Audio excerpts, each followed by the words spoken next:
जिन्हें सीट्स नहीं मिल पाई हैं उनके लिए मैं रिक्वेस्ट करना चाहूँगा, इसी फ्लोर पर हमारा प्लेनरी हॉल है, वहाँ एलईडी स्क्रीन्स लगी हुई हैं and you will be able to see live all the proceedings of this event, this inaugural session. So I will request all of you to please go there and take your seats there and see and be part of the proceedings of this inaugural session of 2 days National Conference on Mediation. The plenary hall is on the same floor, 5th floor, and you can go and take your seats there.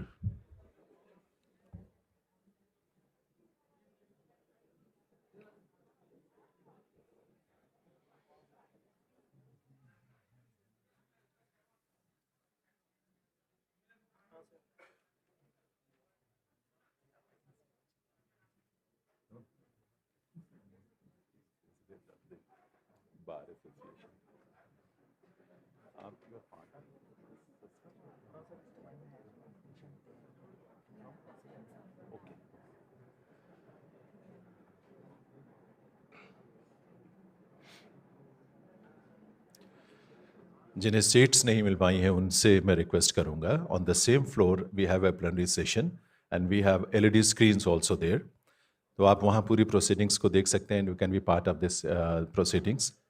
तो आप वहाँ जाकर अपनी जगह ले लें, आपसे request है आप प्लीज़ वहाँ जाएं प्लेनरी हॉल में और वहाँ जाकर अपनी जगह ले सकते हैं।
अनाउंस तो आपको करना है। नहीं आप मुझे नहीं सर, मैं लिस्ट आपको इसलिए नहीं दे रहा हूँ अभी क्योंकि ये भी कंफर्म बाकी का जो है जो है वो बता तो ये भी जो है 31 हम दे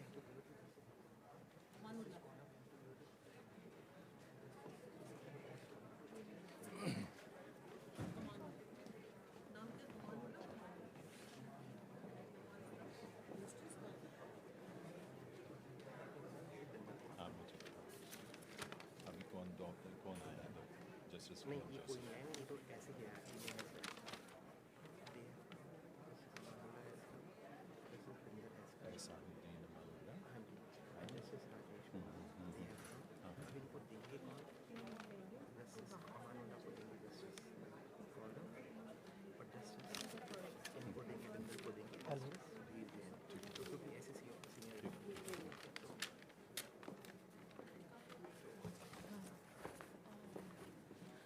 रेडी टू कम, आप अनाउंसमेंट कर दीजिए। All these people will come from बीच में ओनली, तो आप अनाउंसमेंट शुरू कर दीजिए। अच्छा ऑन द स्टेज। अच्छा हाँ, आप सभी से करबद्ध प्रार्थना है, रिक्वेस्ट है, आप प्लीज़ सभी बैठ जाएं, अपनी अपनी सीट्स ले लें। Honourable chief justice of India is just about to reach in the hall on the stage. आप सभी से रिक्वेस्ट है कि आप प्लीज़ अपनी अपनी जगह पर विराजें।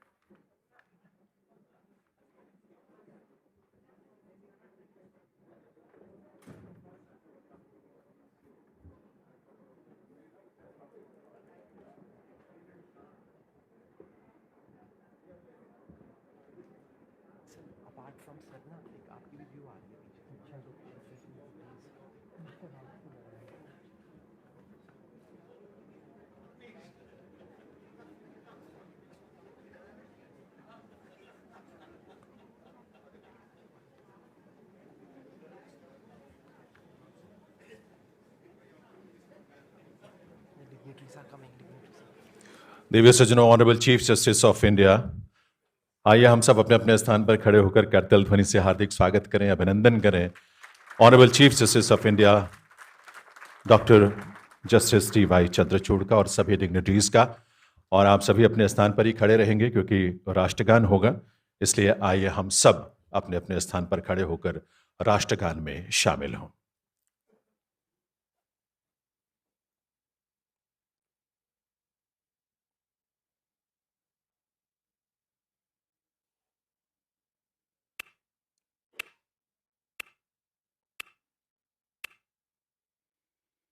जनगण मन अधिनायक जय हे भारत भाग्य विधाता। पंजाब सिंध गुजरात मराठा द्राविड़ उत्कल बंगा। विंध्य हिमाचल यमुना गंगा उच्चल जलधि तरंगा। तव शुभ नामे जागे, तव शुभ आशीष मागे। गाहे तव जय गाथा, जन गण मंगलदायक जय हे भारत भाग्य विधाता। जय हे जय हे जय हे जय जय जय जय हे।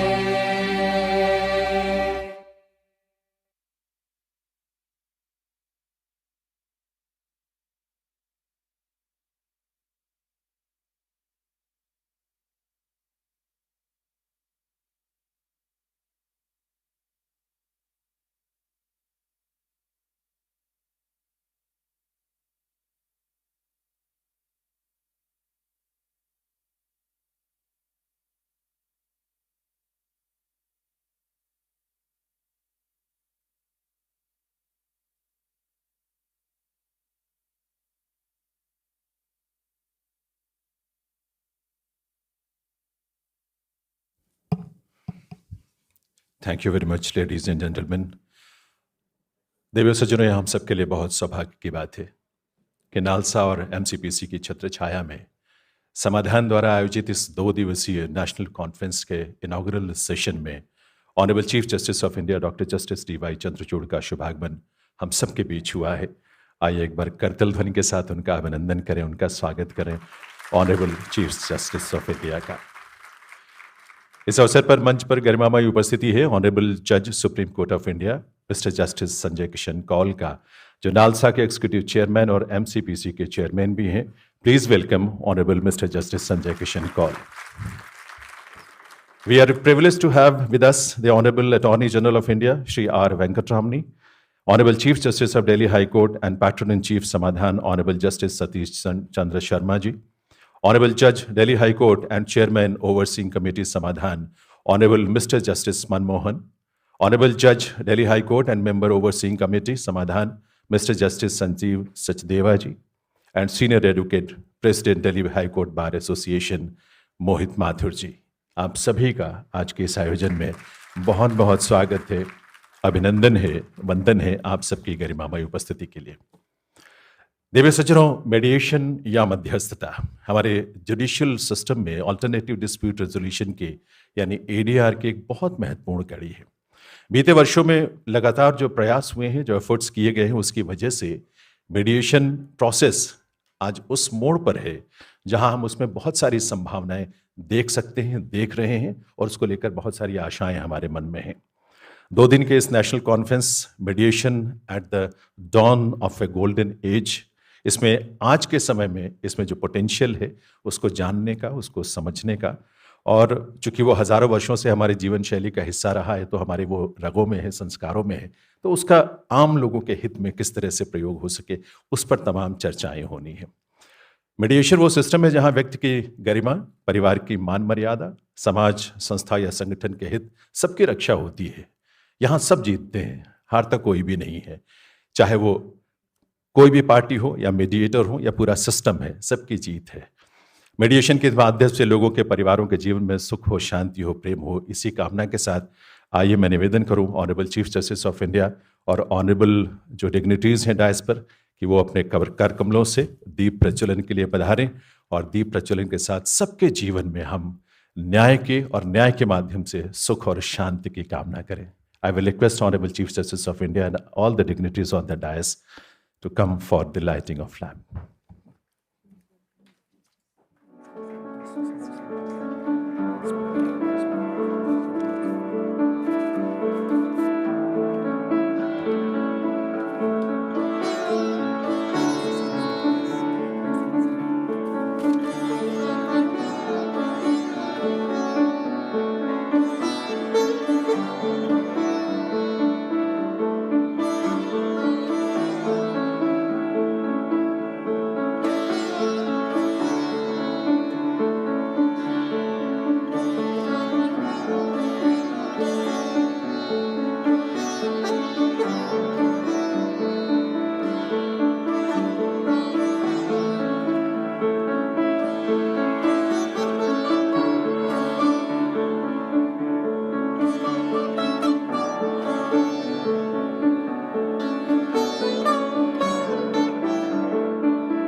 बहुत बहुत आभार honourable chief justice of India और सभी डिग्निटरीज का उनके इस कृपा के लिए, उनके स्नेह के लिए. देवर सज्जनों, आइए इस अवसर पर जो इनॉग्रल सेशन है 2 दिन के नेशनल कॉन्फ्रेंस का, उसके औपचारिक जो पक्ष हैं उसके साथ आपको जोड़ूं. उससे पहले यहाँ इस मंच पर स्वागत करने के लिए मैं निवेदन करूंगा जस्टिस संजीव सचदेवा, जज Delhi high court and member organising committee Samadhan. Honourable chief justice of India doctor justice DY Chandrachud को यहाँ पर एक प्लांट भेंट करके उनका अभिनंदन, उनका स्वागत इस अवसर पर हम सब की तरफ से और उन सब की तरफ से जिनके जीवन में आपके सोच और आपके विजन के माध्यम से न्याय की, शांति के, सुख की जो खुशहाली आती है, ऐसे chief justice of India. Ladies and gentleman, please put your hands together to welcome honourable chief justice of India. I will request Justice Yashwant Verma, Judge Delhi High Court and Member Overseeing Committee Samadhan, to welcome Honorable Mr. Justice Sanjay Kishan Kaul, Judge Supreme Court of India and Executive Chairman NALSA and Chairman MCPC. Justice Yashwant Verma to welcome Honorable Mr. Justice Sanjay Kishan Kaul. I will request Justice Naveen Chawla, Judge Delhi High Court and Member Overseeing Committee Samadhan, to welcome Shri R. Venkataramani, Attorney General of India.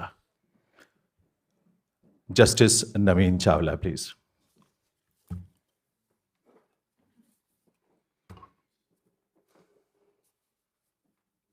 आप सबकी करतल ध्वनि के साथ देवी और सज्जनों, बहुत बहुत स्वागत, अभिनंदन है उन सभी विभूतियों का. और हमारे इस ऑडिटोरियम में, सभागार में ऑनरेबल जजेस ऑफ सुप्रीम कोर्ट अपनी प्रेजेंस से हम सबको अपनी ब्लेसिंग्स देने के लिए पधारे हैं. उनका भी हम स्वागत, अभिनंदन करना चाहते हैं. And I will request justice Purushendra Kumar Kaurav to welcome honourable justice P. Narasimha. उनको यहाँ पर प्लांट भेंट करके उनका हार्दिक स्वागत, अभिनंदन करने के लिए मैं रिक्वेस्ट करूँगा. जस्टिस पुरुषेंद्र कुमार कौरव, वो is member of overseeing committee समाधान.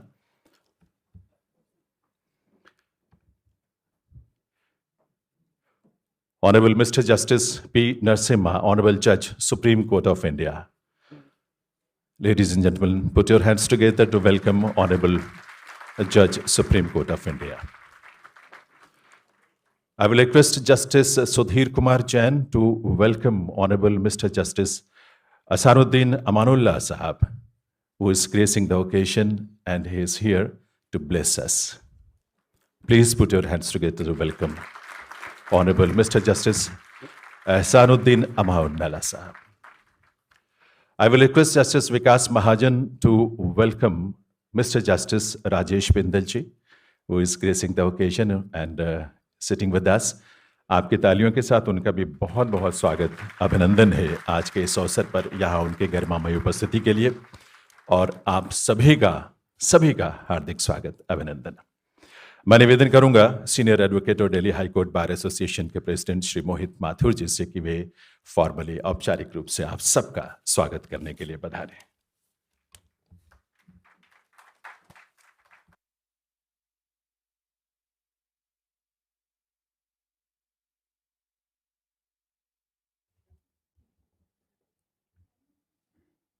Honorable the Chief Justice of India, Justice Dhananjay Chandrachud ji, Honorable Justice Sanjay Kishan Kaul ji, Judge Supreme Court of India, Executive Chairman, National Legal Services Authorities, and Chairman, Mediation and Conciliation Project Committee of Supreme Court, other honorable judges of the Supreme Court of India, the learned Attorney General, Shri R. Venkataramani ji, Honorable the Chief Justice of our own High Court, Shri Satish Chandra Sharma ji, Honorable Justice Sanghi, Chief Justice Uttarakhand High Court, Honorable Justice Manmohan ji, Judge Delhi High Court, and Chairman of the Overseeing Committee of Samadhan, all the other honorable judges of the Delhi High Court, as well as the honorable Chief Justices and judges from other high courts who are present today and gracing the occasion, former judges and former Chief Justices of the High Court of Delhi as well as other courts, honorable members of the Overseeing Committee of Samadhan, honorable members of NALSA and MCPC who have joined us today, Mr. Jatan Singh and Sandeep Sharma, Vice President, Honorary Secretary of the Delhi High Court Bar Association, Mr. Chetan Sharma ji, Additional Solicitor General of India, other office bearers of the Executive Committee of Delhi High Court Bar Association, former presidents and office bearers of the Delhi High Court Bar Association, respected senior advocates and distinguished colleagues at the bar, and my most cherished members of the Delhi High Court Bar Association, ladies and gentlemen, a very good evening to all of you. Let me, at the very outset, thank Honorable Chief Justice of India and Justice Kaul, the Honorable Judges of the Supreme Court as well as our High Court, and all dignitaries who have graced this occasion with their presence. Sir, thank you for taking the time to be with us. We are always excited to have you amidst our High Court family. I'm sure you can tell that same by the turnout today. And of course, we extend our heartfelt gratitude for your constant encouragement and guidance in our pursuit to excel as an institution. It is indeed my proud privilege to welcome all of you here today to this National Conference on Mediation at the dawn of a golden age, organized by our Samadhan in collaboration with NALSA and MCPC of the Honorable Supreme Court of India. As we assemble here today to acknowledge and celebrate the dawn of a golden age of mediation, it was but obvious that this is the result of our legal framework today, acknowledging and lauding the immense impact mediation has had in the lives of litigants, lawyers, as well as the judges, and how it has proved to be a boon for the burdened judiciary as well as the litigants awaiting justice. I'm sure we have all heard the stereotypes about our profession here in the subcontinent, and over the years, our ears have gotten tired of the same old stories and statistics about the pendency in our courts and the times that it takes for final disposal of cases. The advent of mediation presented us with a fantastic solution in this regard, and today we can safely say that a new arena has emerged to take care of our such woes. Of course, we look forward to hearing your insights on this, sir, and I would request the other dignitaries on the dais, as well as the speakers scheduled to speak tomorrow, to share their experiences and ideas.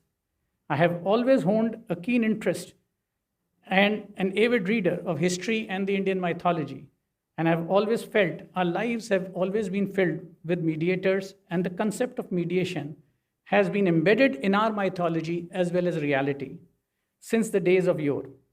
In the Ramayana, Lord Hanuman and Prince Angad assumed the role of mediators to prevent conflict.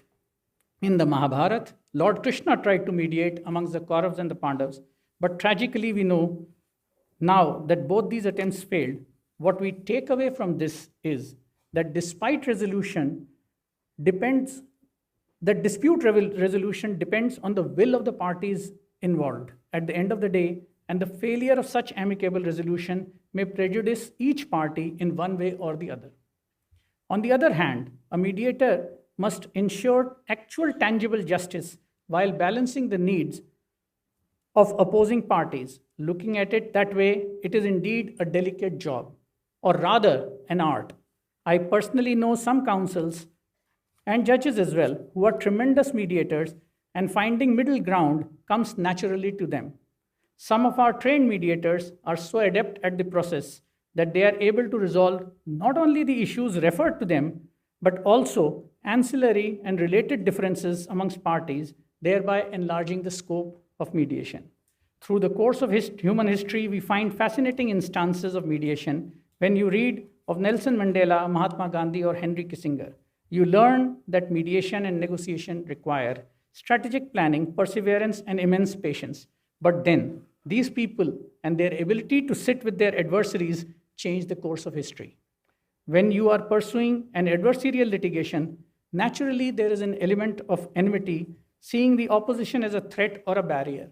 What mediation does is allow the mind to remove that adversarial aspect and think more on the lines of problem solving or achieving a peaceful coexistence. To be honest, when I delved into criminal law, I had not imagined the rate at which criminal cases would come to be disposed of today with the help of mediation.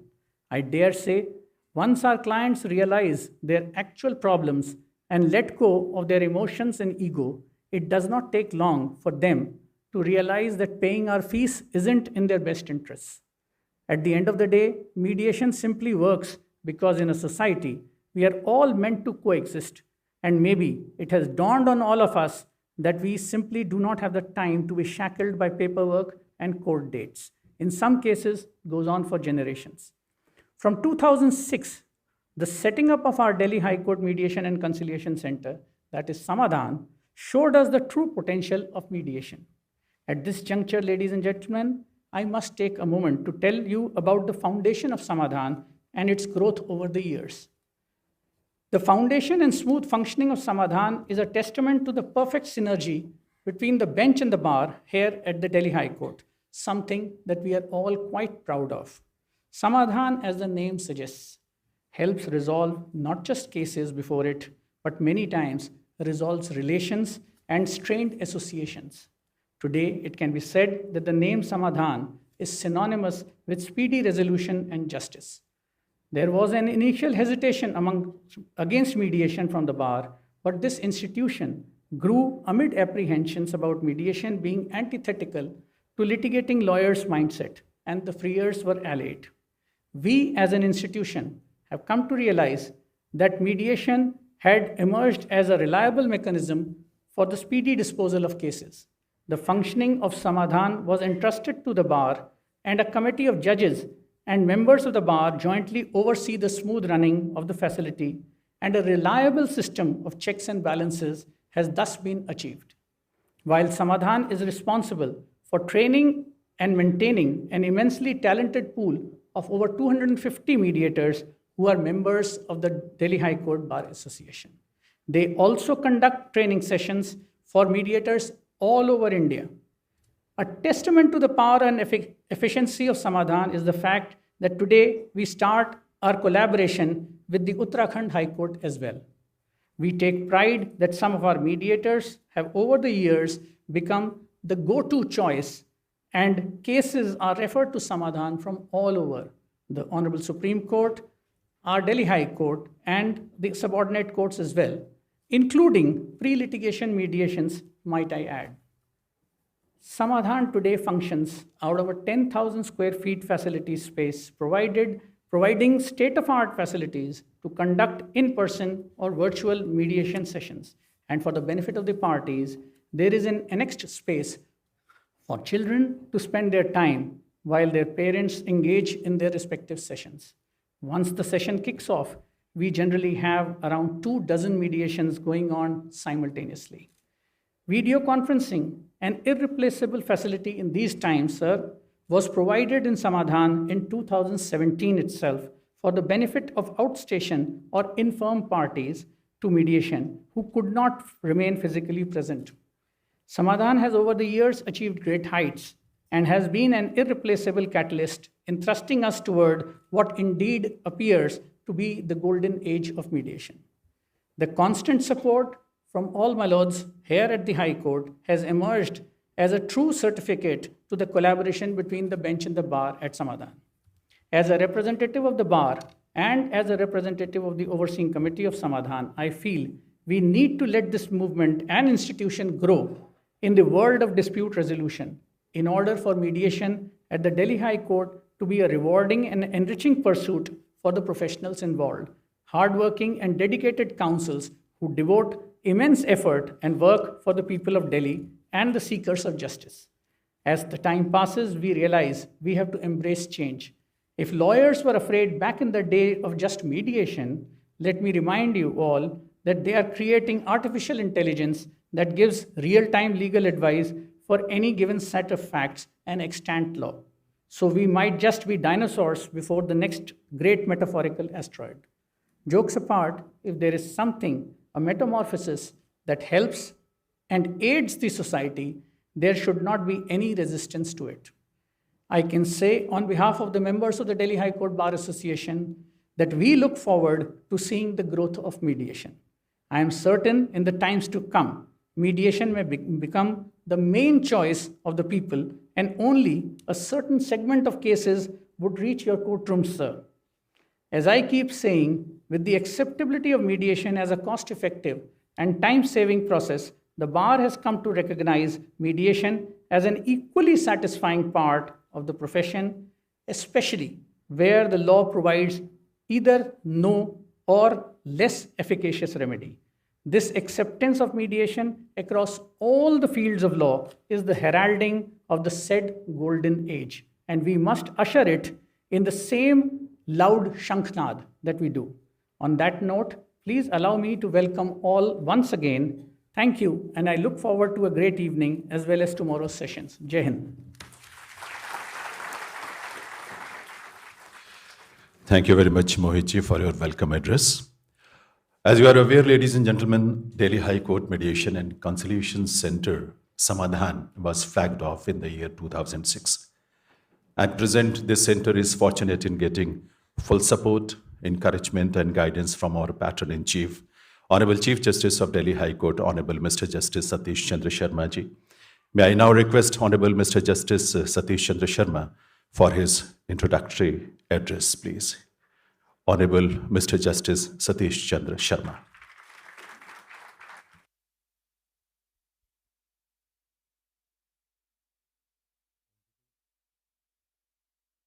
Okay. Honorable Dr. Justice D.Y. Chandrachud, the Chief Justice of India. Honorable Mr. Justice Sanjay Kishan Kaul, Judge Supreme Court of India. Honorable Justice Narasimha, Judge Supreme Court of India. Honorable Justice Rajesh Bindal. Honorable Justice Amanullah, Judge Supreme Court of India. Justice Manmohan, Chairman Overseeing Committee Samadhan. Learned R. Venkataramani, Attorney General of India. Honorable Chief Justices who have come to Delhi to attend this program. Honorable Judges of the High Court. Honorable former Judges of the Supreme Court. Honorable former Chief Justice and Judges. Shri Mohit, Mathur, President and other office bearers of the Delhi High Court Bar Association. Senior advocates. Shri Chetan Sharma, ASG, judicial officers of District Judiciary, officers and officials of the registry of this court, members of bar, and all others who are in attendance today. I wish you a very good evening. Ladies and gentlemen, today we are honored to have amongst us the Chief Justice of India, who has transformed the way judiciary and judicial process is looked at by our citizens, and has instilled a sense of acceptance for innovation and creative thought in administration of justice. We are also elated to have the gracious presence of Honorable Justice Kaul, who is leading the Mediation and Conciliation Project Committee and the National Legal Services Authority on their path of consistent growth. Mediation finds a place in the most successful experiments in the field of administration of justice in India. The exercise of mediation has deep roots in the society. It is born out of societal morality, and as it promotes amicable resolution and reduces friction, which form part of our norms and values. Although all forms of resolution or adjudication are meant to secure the end goal of justice between the parties. The process of mediation seeks to achieve this goal at the cost of minimum friction in the society. One may recall that the enactment of procedural laws way back in 19th century and their applications to real-life situations was a challenging phenomenon, primarily for the reason that the society found many of the processes to be unrealistic or unfamiliar. As a result, our process unarguably became more adversarial in nature. In such a scenario, the success of mediation is a story worth telling as it protects the society fabric, and every endeavor to strengthen the same must be welcomed. Delhi Center is, I should not say it because I am right now in Delhi, but the Delhi Mediation Center is one of the best in the country. It started in 2006 as informed, and I received training in mediation in 2009, which was given by Delhi Mediation Center. My trainer was Justice Sudhir Jain, who is now Judge of Delhi High Court.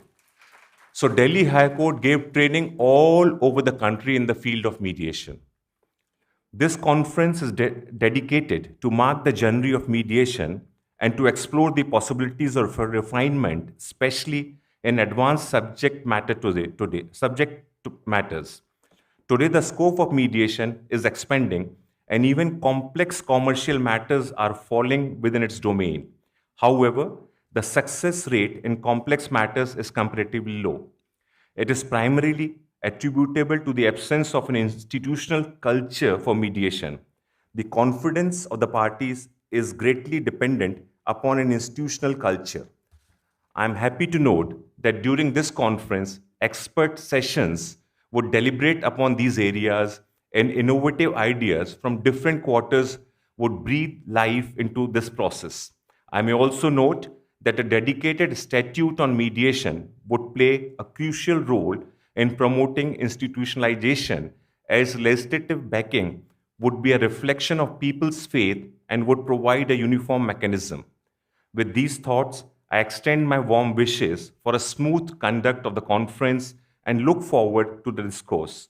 I am certain that the expertise of our distinguished panelists would not only be insightful for understanding the shortcomings, but would also add immense value to the practice of mediation. I again thank Honorable the Chief Justice of India for sparing his valuable time and joining us here today. Thank you and Jai Hind. We are grateful to Honorable Chief Justice, Delhi High Court, and Patron-in-Chief, Samadhan, for his introductory address. Ladies and gentlemen, we are privileged to have with us in this inaugural session of National Conference on Mediation, the Honorable Attorney General of India, Mr. R. Venkataramani ji.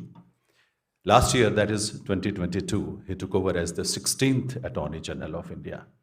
With over 4 decades of practice at the Supreme Court, Mr. Venkataramani has specialized in constitutional law, law of indirect taxes, human rights law, civil and criminal law, और ये हमारा सौभाग्य है कि आज आपका मार्गदर्शन हम सबको मिलने जा रहा है. May I now request Honorable Attorney General of India, Mr. R. Venkataramani, with your huge round of applause, ladies and gentlemen, for the special address by Honorable Attorney General of India. Sandwiched between two visionary and creative judges, Chief Justice of India and Justice Kaul, I asked myself a question: what do I bring to the subject of today's discussion? But then I want to share a few thoughts. Before I do that, some of my experiences as a member of the Supreme Court Legal Aid Committee way back near 1984 to 87 or 88. With a lot of passion, when I became a member, I did not know that the Supreme Court Legal Aid Committee can also be proactive. In the sense, as I began to look at the kind of and the wide range of issues that began to come to the Supreme Court Legal Aid Committee, very slowly it dawned upon me that it is a powerful institution. But how do we use this powerful institution? Not merely as a small tool in aid of litigation in the Supreme Court, but beyond that. This is not the time and the place to chronicle some of the ways we try to engage the Supreme Court Legal Aid Committee in traveling beyond the assistance of the Supreme Court by way of litigation and legal aid. Some of the great judges of our country have thought about legal aid not merely as a court assistance tool. They conceived that legal aid is a tool for social and legal transformation and for equipment of the legal system itself to address some of the most complex questions that will come before it over a period of time. And I gather some of those thoughts and have looked at them and internalized them and tried to find out in what way law as an instrument of social change and the powerful tool of social change can do its best. And in that context, I look at mediation. Before I go further, I want to make some announcements. I suppose these announcements will pave a little foundation for pushing the frontiers of the mediation efforts in our country. Announcement number 1, I propose to set up the Attorney General National Council of Mediators Watch to gather all the experiences of mediations across the country. And it will not be merely an endeavor on the part of the Attorney General, but I propose to involve in this mediation watch the Advocate Generals of all the states, and if possible, a little more wider engagement of very senior members of the bar across the country. Announcement number 2 is little more closer to my heart. I thought it's time for the Attorney General to move forward in this regard. Second one is the Attorney General National Award of Mediators Achievements. So I propose to look at about 5, mediation achievers across the country and to recognize them nationally at a very national level. It's important to recognize achievements. And these 2 very small, humble initiatives on the part of the Attorney General, I thought, would be some kind of an integration of the efforts across the country. I hope I'll be in a position to push these 2 agendas and work with them as much as possible within the scope of my short tenure. And I look forward to the cooperation and engagement of all concerned minds across the country. But I'm too delighted to be here today. I did not know there's going to be a well-informed, enlightened audience here. And Chief Justice of the High Courts, my friend in mediation, who have great achievements over a period of time. And when I looked at the audience, they asked me a question: what is that I can share from my little experiences? But 3 points and 3 issues I would like to probably flag before you. Now, for any idea to receive recognition, the strength of an idea, if this idea itself doesn't have a strength, it doesn't get accepted in the community. The strength of an idea is the first, Second comes the tool that we use for the idea to become acceptable in the community. And the third is cultural involvement in social acceptance of the idea. If these 3 things are absent, I don't think an idea gets really accepted. Look at the great idea of Satyagraha of Mahatma Gandhi. How did it get accepted? There is a cultural acceptance and a cultural milieu available in our country. The acceptance is, a very important tool of social change. So when I look at, and then therefore an important role to be played by a law as an instrument too.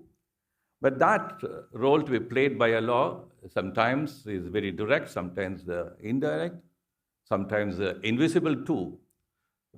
So I look at all the 3 dimensions of the role of a law again and to find out what is that the proposed mediation bill can do, and both directly, indirectly, and in invisible aspects. I think that we need a lot of discussion on that.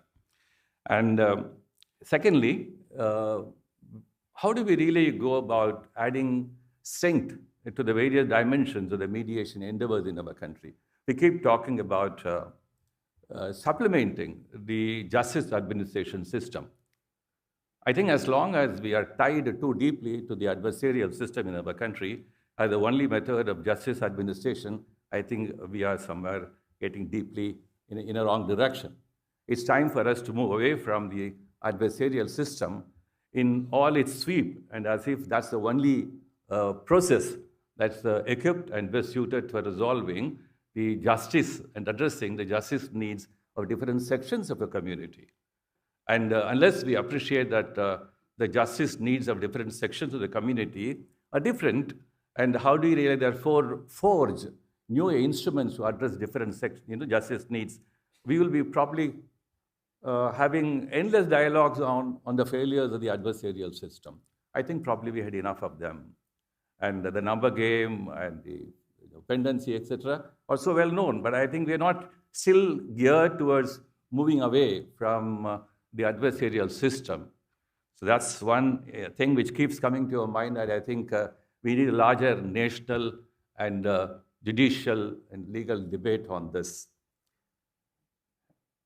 Then there's an issue of private mediation, which is also a matter of equal importance.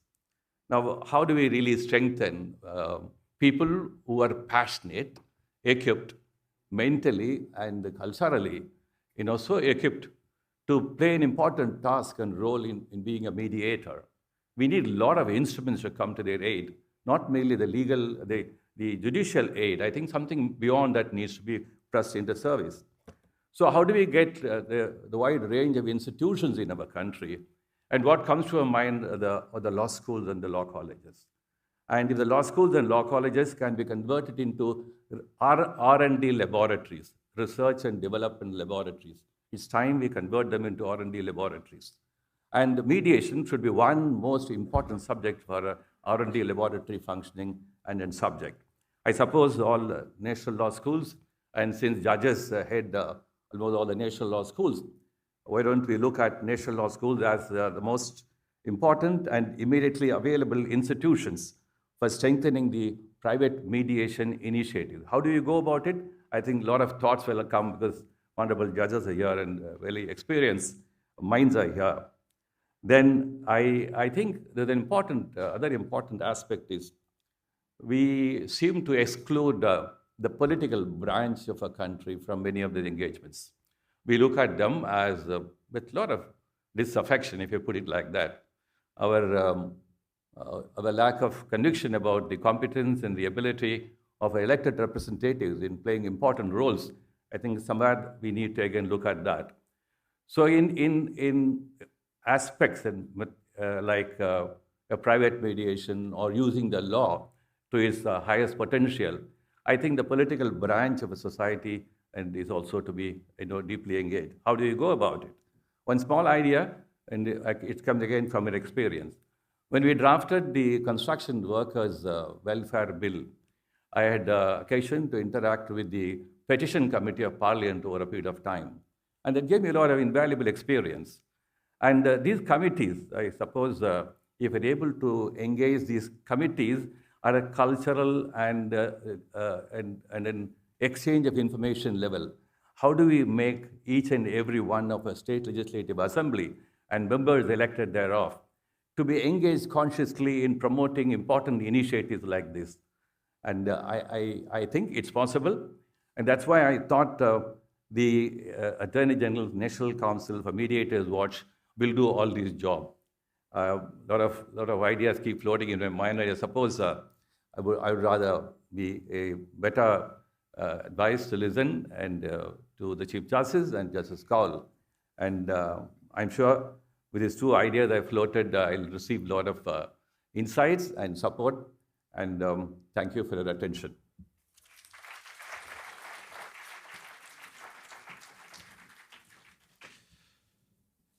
We are grateful to Honorable Mr. R. Venkataramani for his kind and motivating words and for his valuable announcements. Divya सज्जनों, लगभग 16 वर्षों की अपनी journey में समाधान ने बहुत सारे सकारात्मक बदलावों की नींव रखी है, उसकी शुरुआत की है, हमारी सोच को बदला है, हमारी अप्रोच को बदला है और इसी का परिणाम है कि आज Delhi high court mediation and conciliation centre समाधान देश के लीडिंग मीडिएशन सेंटर्स के रूप में अपनी पहचान रखता है।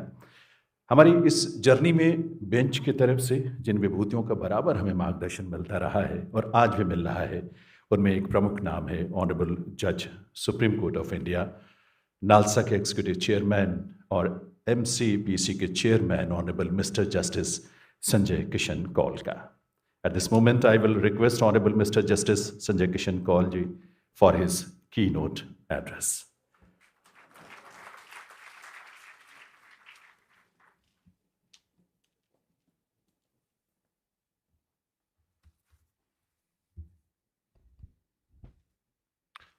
Very good evening to Honorable Dr. Justice D.Y. Chandrachud, Mr. Venkataramani, the Attorney General of India, Chief Justice Justice Sharma, Chairman of the Committee, Justice Manmohan, Mr. Mohit, Mathur, President of the Bar, other Honorable brother and sister judges, Chief Justices, judges from various courts,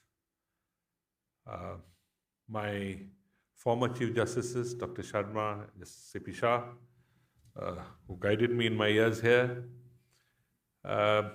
and people who set up Samadhan and pioneered it from the beginning, Justice Shri, Justice Mukul Mudgil, Justice Shri. Prominent members and doyens of the mediation movement, including Mr. Siram Panchu and Sadhana Ramchandran, other members of the bar, ladies and gentlemen. At the onset, I would like to congratulate Samadhan, NALSA and MCPC for their work in advising the dispute resolution process in India.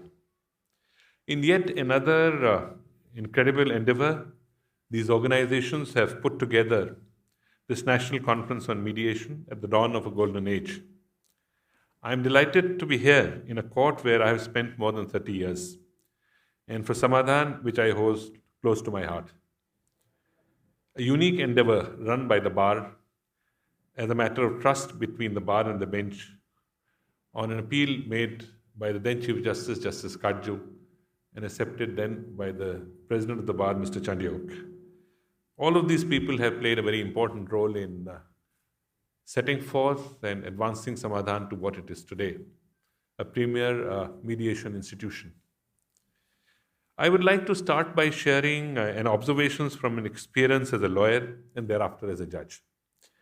I have realized that the character and timeline of dispute does not depend on the subject matter of the dispute or the statutes and the case law governing it. It depends on the belief that even though conflicts are inevitable, they too can result in a win-win situation for all parties. In other words, it depends on the mindset of the parties. Choosing mediation as a dispute resolution method is a reflection of the mindset. But this mindset has to be encouraged and supported by requisite expertise. In my opinion, mediation is becoming increasingly popular due to primarily three reasons. First, mediation is a party-driven process. The parties understand that the dispute is theirs, and so the autonomy too should be theirs, and hence find themselves more comfortable in an informal environment sans the legal jargons and technicalities. They understand what is being discussed and not what the lawyers are debating in court and the legal nuances the judge is trying to lay down. Parties have now started appreciating the advantage of mediation as a confidential, voluntary, and time as well as cost-efficient alternative to litigation. Further, the fact is that the parties decide to mediate shows their willingness to amicably resolve their dispute and understand each other's concerns. This leaves the scope of mending their relationships to a point prior to the dispute. For instance, I often see that in matrimonial disputes, parties iron out the creases through mediation and end up living together again or part as non-hostile parties. Second, the mediators are trained to help the parties reach a resolution and discuss issues respectfully. To give a simple analogy, the parties in a mediation are like passengers who have hired a taxi. The mediator is a taxi driver who facilitates the party to reach their destination. While there could be bumps and detours on the way, the mediator helps parties in preserving their personal and commercial relationships by coming up with innovative solutions. Third, a strong mediation movement has ushered in India in the past few years. Referral of disputes to mediation has found place in the Consumer Protection Act, the Companies Act, the MSME Development Act, the Real Estate Regulation Development Act, and even in the CPC in connection with the family disputes. The Commercial Courts Act stipulates mandatory pre-institution mediation before a suit is to be instituted.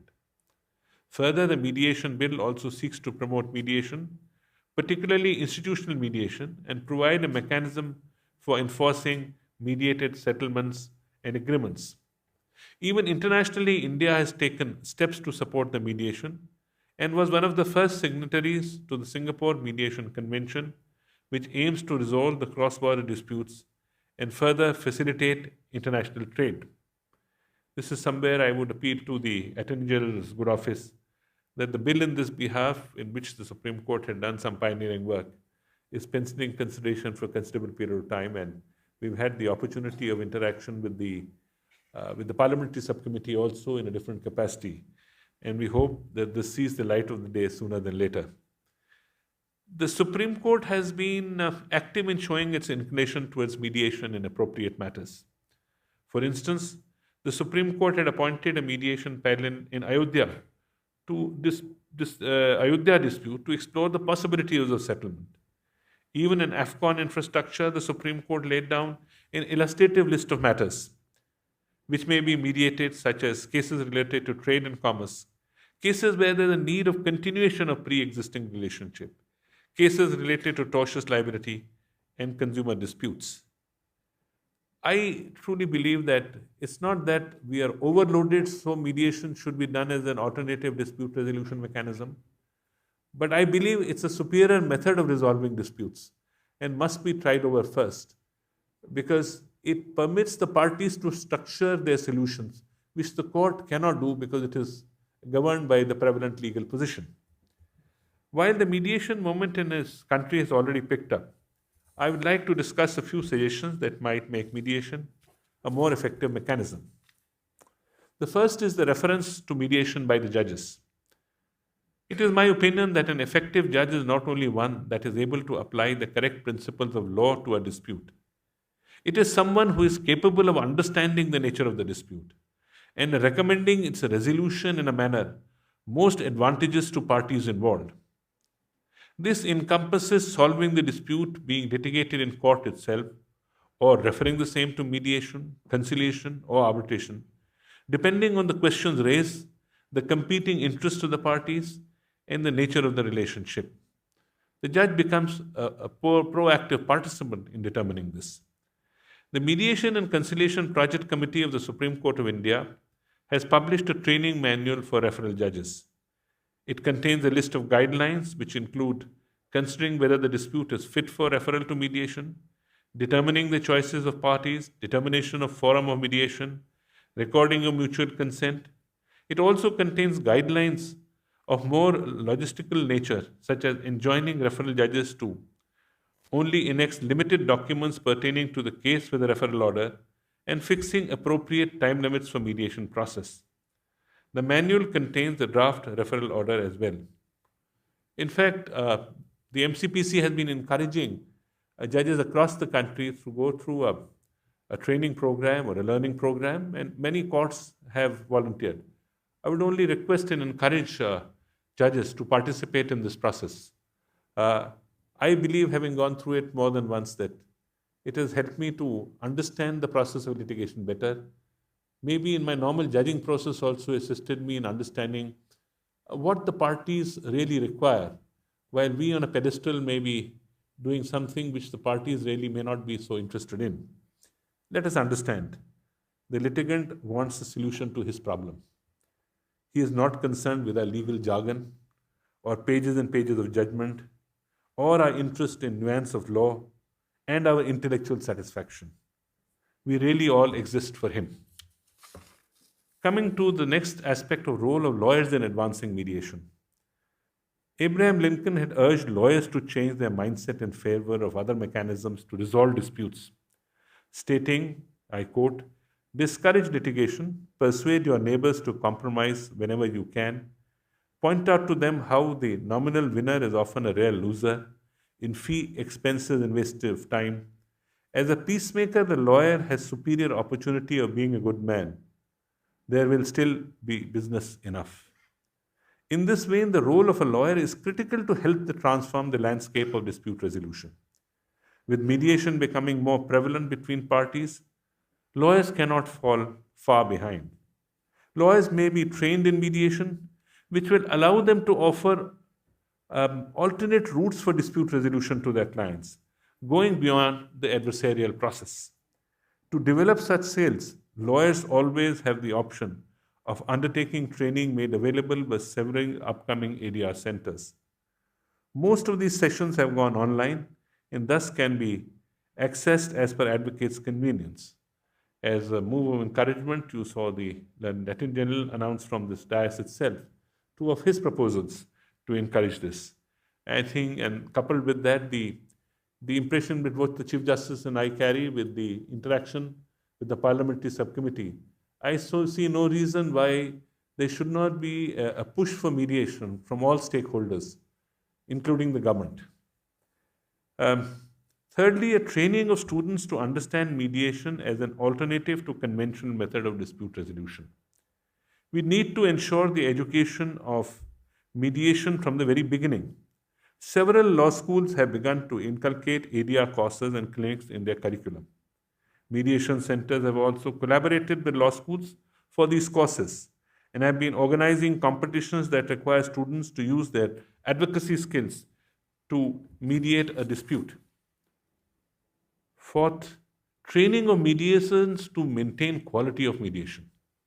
It is important to maintain quality of mediators by conducting regular training programs. Mediators must be trained on skills that are fundamental to mediation, such as impartiality, communication skills, facilitation of discussions, art of balancing interest of parties. The website of the Supreme Court of India contains mediation training manuals and mediation training programs. Sessions and seminars are hosted by various institutions. The mediators must be informed of the ethical conduct, such as avoiding conflict of interest, being neutral, and ensure voluntariness. After all, as judges from every level, we have been trying to go to discussions through the centers which have been set up as modules for improving our skills of education, and same is true of a mediation too. We are already witnessing a pro-mediation movement in India, and this conference is another step forward in that movement, as it encapsulates relevant and timely topics for discussions such as developing an institutional culture for effective mediation in courts, building trust and mindset of the end user of mediation, and preparing for mediation law in India. I look forward to the invigorating sessions tomorrow and believe that the conference will be a tremendous success. Thank you and Jai Hind.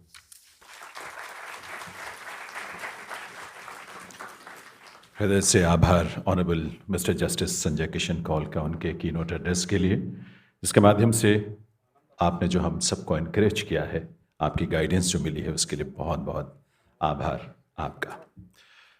Divya सज्जनों, मेडिएशन को लेकर दो public perspective से अगर हम बात करें तो दो बहुत महत्वपूर्ण बिंदु हैं, एक अवेयरनेस और दूसरा एक्सेसिबिलिटी। और इन दोनों को बेहतर ढंग से लोगों तक पहुंचाने के लिए Delhi high court mediation and conciliation centre Samadhan ने एक मोबाइल ऐप तैयार किया है, बहुत ही यूनिक है। And this has been developed by in house mediator doctor Abhimanyu Chopra under the guidance of honourable mister justice Sanjeev Sachdeva, वो इज ऑन द डायस। मैं निवेदन करूंगा honourable chief justice of India doctor justice D Y. Chandrachud से कि वे रिमोट का button दबाकर इस mobile app को यहाँ पर लॉन्च करने की कृपा करें। Welcome to the new Samadhan mobile application. The app is vibrant and dynamic, currently for the Android devices. The app gives a one-click access to certain key features of the Samadhan website, such as cause list, calendar, explanation of mediation, why to choose mediation, details of the High Court committee, and access to limited reading material. The app also allows for the sign-in feature for the authorized mediators to log in and get a host of additional features such as to view the individual calendar, assign dates, set up calendar invites for matters, assignment of mediation rooms, view individual caseloads and sample templates. Certain unique features of the website and the app is that the backend also allows for the mediation court staff to create matters and assign and control the staffing of mediators, besides being able to access real-time statistics of the pendency of matters. This app is just a small preview for the host of new features which will be integrated soon. Thank you. So this is the unique mobile app, Samadhan. In this inaugural session of a National Conference on Mediation, now we are going to witness a historic initiative in the form of an MOU between Delhi High Court Mediation and Conciliation Center Samadhan and Uttarakhand High Court. इस MOU के जरिए न सिर्फ Uttarakhand high court में मेडिएशन की जो process है उसको और गति मिलेगी, विस्तार मिलेगा, बल्कि दूसरे हाई कोर्ट्स के लिए और दूसरे मेडिएशन सेंटर्स के लिए भी वो एक यूनिक मॉडल होगा जिसको वो फॉलो कर पाएंगे। मैं निवेदन करूंगा उससे साइन करने के लिए MOU को मैं I will request the registrar general of Delhi high court Shri Ravindra Dudeja ji and registrar general of Uttarakhand high court Vivek Bharti Sharma ji and also the organising secretary Samadhan Veena Ralle ji to come on the stage for the signing of this MOU between Samadhan and Uttarakhand high court. Ladies and gentleman,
so MOU sign होने के बाद अब मैं निवेदन करूंगा chief justice of Delhi high court honourable mister justice Satish Chandra Sharma और chief justice of Uttarakhand high court honourable mister justice Vipin Sanghi ji to exchange this MOU between the Delhi High Court Mediation Conciliation Center Samadhan and the Uttarakhand High Court, ladies and gentlemen.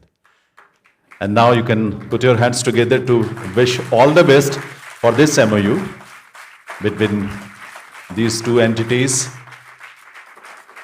समाधान का यह विस्तार है और उसको गति मिलेगी अलग अलग राज्यों में, इस माध्यम से लोगों के जीवन में और बेहतर खुशहाली आ जाएगी। बहुत सारी शुभकामनाएं।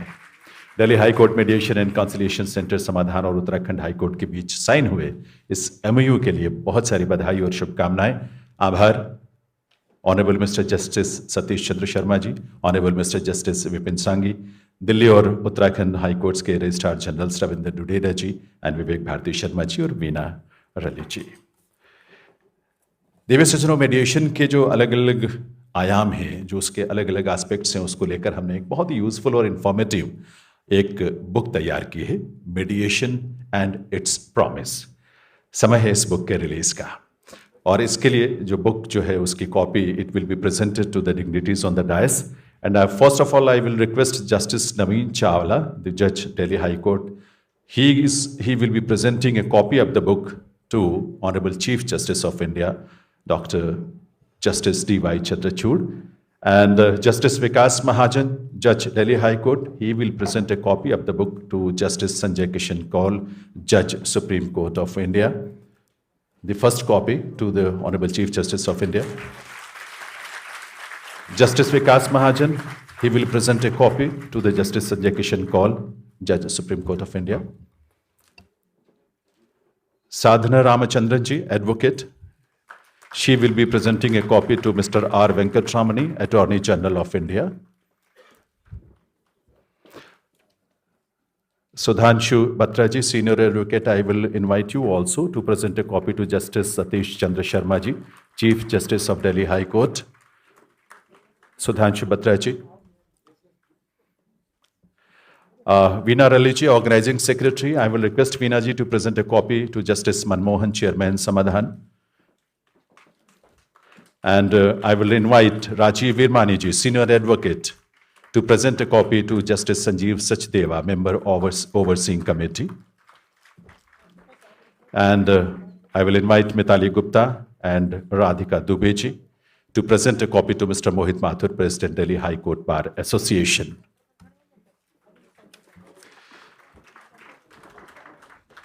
So please put your hands together to wish the best for this publication. Mediation and its promise.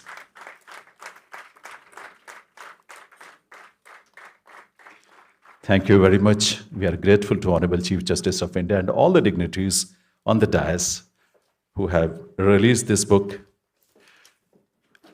Divya सज्जनों, ये हम सब जानते ही हैं, अच्छी तरह से जानते हैं कि honourable chief justice of India doctor justice D Y. Chandrachud न्याय के जिस स्वरूप को लेकर हमेशा हमको मोटिवेट करते हैं, उसके केंद्र में है मानव की गरिमा, the dignity of human beings.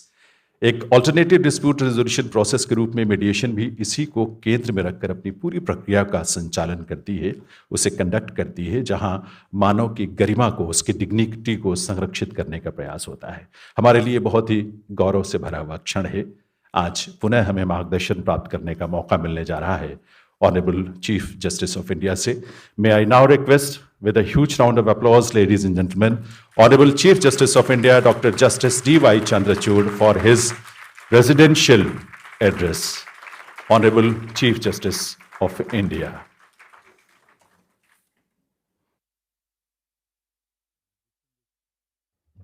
My distinguished colleague and friend, Justice Sanjay Kishan Kaul, my very distinguished colleagues in the Supreme Court, Justice Narasimha, Justice Bindal, Justice Amanullah, I must make amends in absentia by referring to Justice Hema Kohli, because the last time my dear sister pulled me up for having missed her presence in the audience. But I say that in absentia because I don't see that she is around this evening. The learned Attorney General for India, Shri R. Venkataramani, Chief Justice Satish Sharma, Chief Justice of the Delhi High Court, Justice Manmohan, all his colleagues in the Delhi High Court, Chief Justices of various High Courts, judges of various High Courts, former judges, Chief Justice A.P. Shah, who is here not only in his own right as a former Chief Justice of the Delhi High Court, but because his spouse, Swatitai, is a very dedicated and a committed counselor in her own right. Justice A.K. Sikri, who's been a mentor to me. Justice Mukul Mudgal, with whom I learned the initial ropes of the legal profession when he was an advocate on record in the Supreme Court, and we were so closely associated with Dr. Chitle's chamber. Mediators, Sriram Panchu, I still have your book on mediation in my own library, which you presented to me when I was a judge of the Bombay High Court. Sadhana Ramchandran, and through all of you, the family of mediators, distinguished guests. The learned Attorney General for India made two announcements. I was delighted to hear them. But I was waiting for the third announcement, which never came.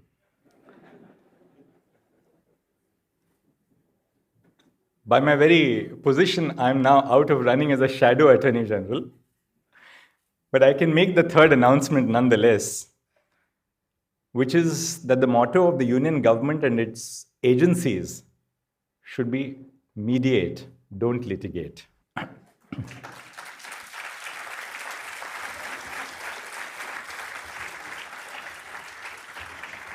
Well, today marks a very special day as we celebrate the birth anniversary of Dr. Bhimrao Babasaheb Ambedkar, the father and chief architect of the Indian Constitution. India's constitution was drafted in the aftermath of a long and bitter struggle for independence. The framers of our constitution recognized the need to create a document which would be reflective of the will and the aspirations of the people. The task before our Constituent Assembly was to transcend divergent positions on particular issues and create a framework for a common institutional life in the nation, resolving the many disagreements. Constitution drafting and mediation are two processes that may seem unrelated, but they continue to be intertwined as they share many normative goals. The processes of dialogue, negotiation, compromise, and consensus building form the bedrock of the making of the Indian Constitution. Diverse interests of stakeholders, all working towards the common goal of making independent India a resilient constitutional democracy, were successfully mediated through the countless deliberations of the Constituent Assembly. Similarly, mediation is a process that involves resolving disagreements by facilitating an open dialogue, mutual understanding, and bringing together stakeholders with differing viewpoints and helping them to find common ground. In both cases, the goal is to create a framework that is inclusive and reflective of the values and aspirations of the people involved. Particularly in today's fraught times, mediation has an important message for us as citizens. Are we losing the ability to talk to each other across the spectrum? Are we losing our ability to engage in reasoned dialogue? And is it not necessary, therefore, that we pick up something from mediation, which is, importantly, being good listeners, understanding the other's point of view, and not only insisting that the dogma which we espouse is the only dogma which is relevant to the times. Mediation is one of the oldest and most common forms of third-party intervention in a conflict, with the stated purpose of resolving the conflicts through negotiation. When mediation was first introduced as one of the dispute resolution mechanisms, it was heralded as a game changer in the Indian legal world, since being the least formal of dispute resolution mechanisms, it had the potential to provide timely and affordable justice to all and reduce the burden of the burgeoning judicial caseload. In jurisdictions like India, where we hold values such as trust, community, social harmony, and good relations on a high pedestal, mediation's ability to envisage an alternative conception of justice, which is more personalized, inclusive, and democratic, cannot be understated. Mediation is seen as a means of serving the rule of law. The transformative characteristic of mediation is that it is a process which puts the decision-making authority in the hands of ordinary people, empowering them, those people who are involved in disputes. Mediation offers citizens a forum to not only determine the outcomes of their disputes, but also determine the criteria and standards by which those outcomes are evaluated. For each and every pair of parties, this criteria changes depending upon their own lived experiences. Seen in this light, mediation holds the potential to change the way we understand justice itself from an adversarial formal process tailored towards a zero-sum outcome to a more collaborative, interest-based process focused on enabling parties to move forward constructively. So mediation, in other words, is much more than a movement to declog the courts. When the government, which is the largest litigant, mediates, it sends a message that in the framework of the law, the government is not an adversarial opponent to our citizens. The government must adopt the robes of a friend, partner, and a problem solver, be it in terms of business or communities or families. When citizens are encouraged to mediate, our societal framework and institutions value the quality of our processes and the subjective acceptability of the outcomes. Every Monday and Friday, which are usually miscellaneous days in the Supreme Court, we as judges refer a number of matters to the Supreme Court Mediation Center, be it a matrimonial dispute, a child custody matter, or a commercial dispute for determining pendency of electricity dues. Since I took over as Chief Justice of India in November last year, there were about 3,000 transfer petitions which were pending in the Supreme Court. Now, transfer petitions typically involve matrimonial cases. Not all of them are matrimonial. Some arise in criminal cases. Spouses are located in two different parts of the country and they don't speak to each other. The marriage has run into the difficulties of the stresses of the IT software industry or just plain lack of tolerance in the age in which we live today. And these have now become fertile grounds for references to the Supreme Court Mediation Center. And what we have realized is exactly to the contrary to what was assumed would be the role of lawyers when they act as mediators. Lawyers were regarded as people who were so formalistic in their training that they would not be willing to accept mediation. But some of the finest outcomes which we have generated are through the Supreme Court Mediation Center itself. One of the favorite stories which I have is about my own role as a judge mediator in the Bombay High Court. Now, judge mediators are of two kinds. You have judge mediators who believe that as mediators they can deliver outcomes to parties, and whoever says no to the outcome loses in the case if it goes on merits. That's not what mediation is about. We had a very distinguished judge of the Bombay High Court who gave you what he thought was a perfect mediated solution, mediated by one person, the judge, without reference to the parties. And there is the other type of judge mediators who are collaborative, they are reasonable, they invite parties to resolve their disputes. So on one such afternoon in the commercial court of the Bombay High Court in those days, I had a dispute between a very good family, well-heeled, well-resourced. They were in the transport business, the brothers were at loggerheads, and I spent the whole afternoon mediating. Towards the end of the evening, when the settlement was signed and was all done and dusted, I heard someone singing in my court. Now, that is not something exactly which you want to hear in a court. So I heard some voice of a fairly aged woman singing in my court. So I asked the court master, what is this that is happening? But before the court master could answer or go and stop the person from singing, one of the parties in the dispute said, "Sir, I'm so sorry. That's my mother. We brothers have been lost in this litigation for the last decade. She's just singing a bhajan for you to bless you for what you did by resolving this dispute." So along the way, you also acquire the blessings of the parties. In this case, it was a 90-year-old woman. Perhaps those blessings have led me to where I am today. Our goal is to ensure that parties are able to resolve their disputes and get justice at the earliest.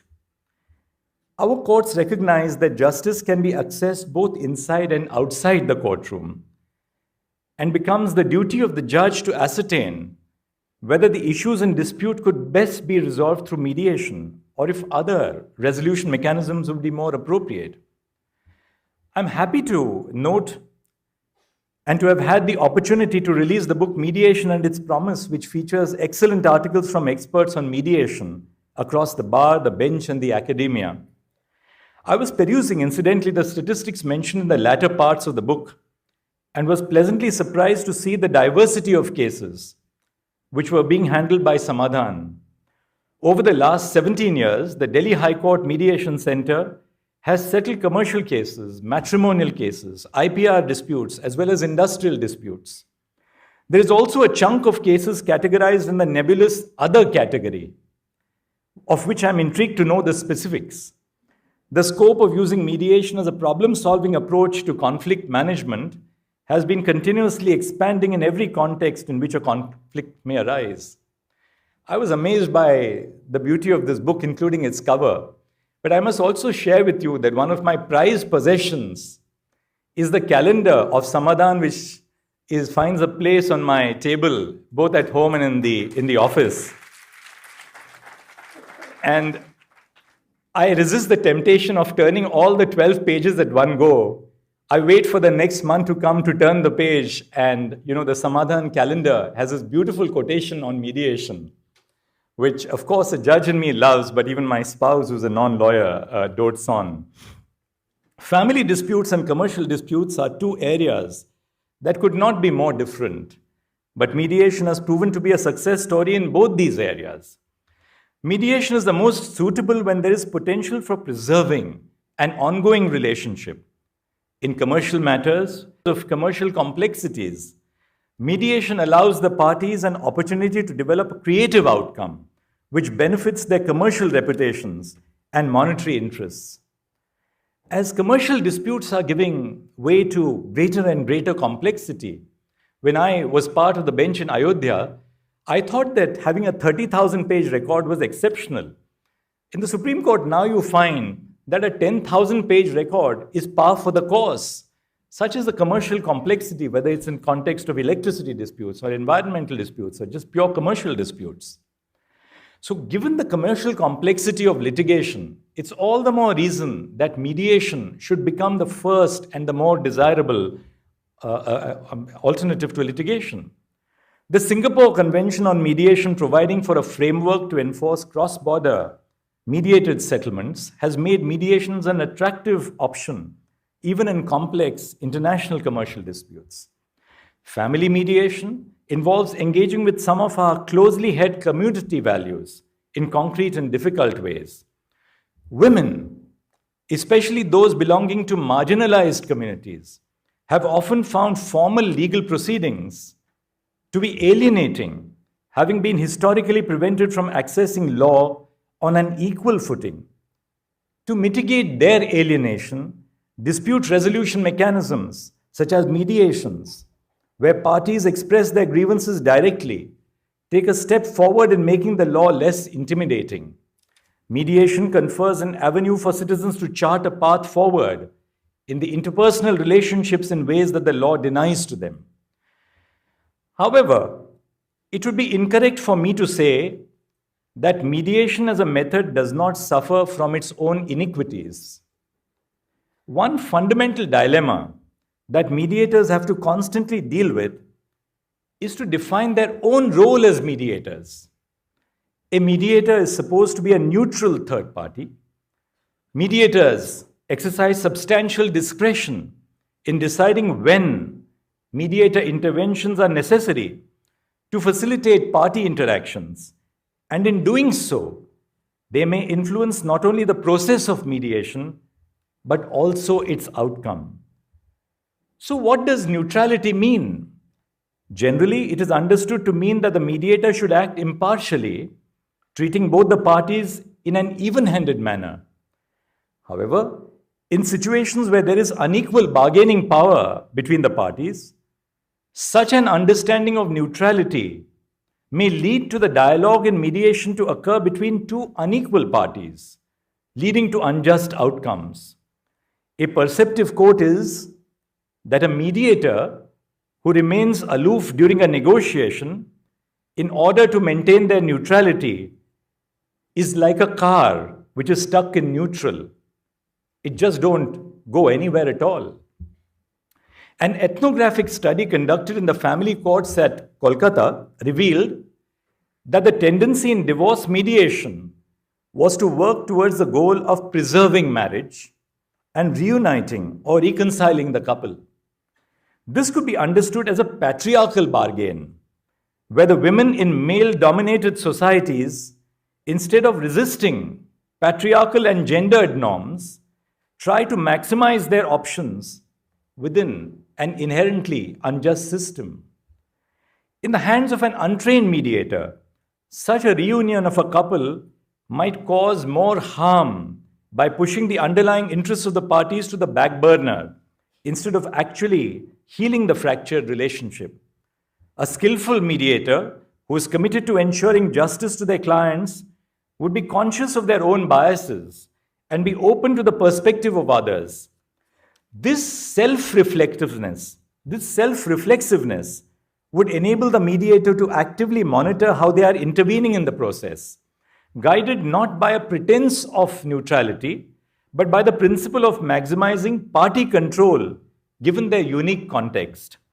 In the example before us, it might involve facilitating the negotiation by advising the female client who lacks relevant information regarding their legal rights, or otherwise by openly asking parties to commit to achieving just outcomes, or by providing support to a party struggling to conceptualize an alternative. My intent in flagging out these issues is to strengthen the process of mediation by hoping to initiate a dialogue regarding the issue of accountability and power between different systems of ADR. Merely changing the way of resolving disputes or inserting an informal dispute resolution into formalized legal structures by itself cannot be transformative if we do not alter the logic of unjust values within legal or social structures. As we come together at this conference to exchange ideas, explore new possibilities, and share our experiences, we stand at the dawn of a golden age of mediation. Mediation's promise has never been greater, and as we look to the future, mediation should not be considered to be just an alternative dispute resolution mechanism, but the preferred method of conflict resolution. The A in ADR, in other words, ought to stand for appropriate instead of alternative. The support of the government and the judiciary in establishing mediation as a viable parallel process is one of the reasons for the growth of mediation in India. The legal framework has continued to evolve to support and institutionalize a well-developed legal framework for mediation. The 2018 amendments to the Commercial Courts Act introduced mandatory pre-institutional mediation in disputes of commercial nature, particularly Section 12A. Mediation is also provided for in legislation relating to real estate, consumer protection, and corporate law. Recently, the Union Ministry of Law and Justice constituted a working committee for drafting rules and standards of mediation.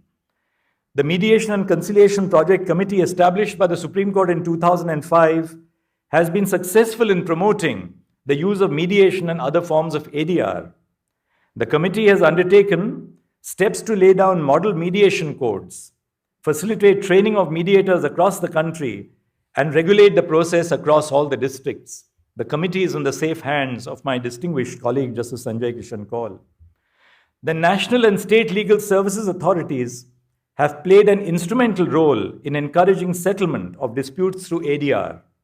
They regularly organize mediation training workshops for lawyers. The development and continuous training of mediators is important to ensure the success of the mediation movement. It is imperative that we equip our young generation with necessary knowledge and tools to resolve conflicts in a peaceful and constructive manner. There are various effective youth-based mediation programs available that provide young people with necessary support and resources. One such initiative is the Community Mediation Service Program, which trains young people to become mediators and teaches them how to handle conflicts in their communities. These programs empower the young to work out problems independently, building self-respect and promoting empathy for differing perspectives. In the international sphere, peer mediator programs are prevalent in educational institutions where students are trained as mediators to handle conflicts that may arise among themselves or between students and teachers. These programs not only help in conflict resolution, but also promote a sense of responsibility and leadership among the youth. One of the serious problems of the young today in our society are our short attention time spans. Mediation, by encouraging youngsters to be active listeners, can perhaps stretch those dying and short time spans. As we look towards the future then, law schools can play a pivotal role in promoting mediation as an effective alternative to traditional dispute resolution mechanisms.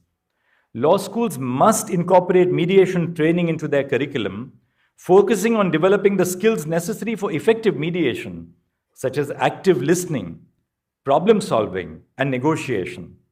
Establishing mediation clinics that provide students with practical experience in mediation under the guidance of experienced mediators can be an effective way to achieve just this.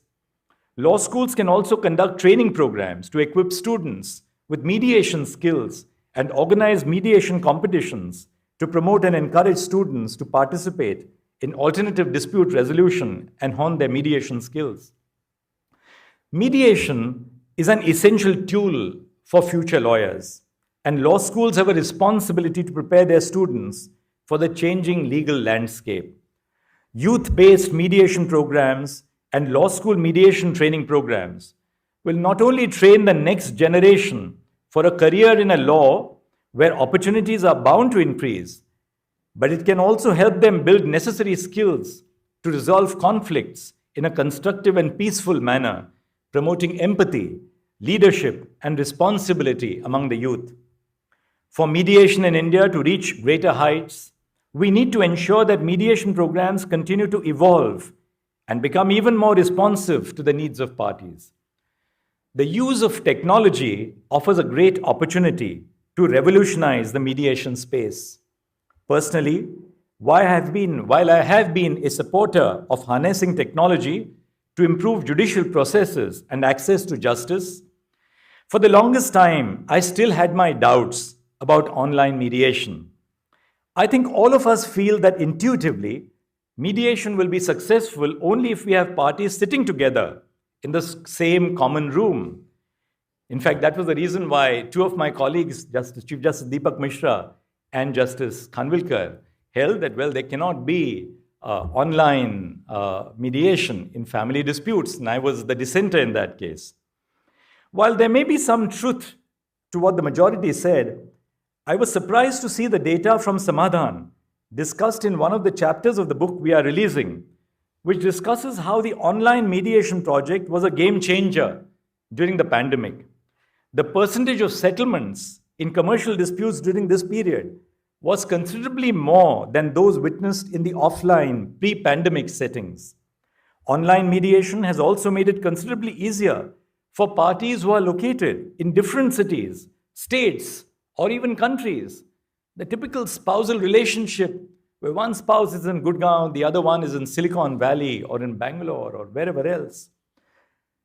Or at the Supreme Court, we have seen multiple matrimonial and child custody disputes with one party in India and another abroad that we have been able to refer to the Supreme Court Mediation Center with the advent of online mediation.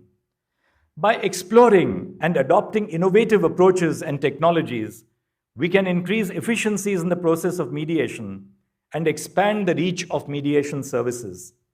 In terms of the use of technology, I do not mean only promoting mediation through video conferencing, as that is only the most basic manner in which we can use technology.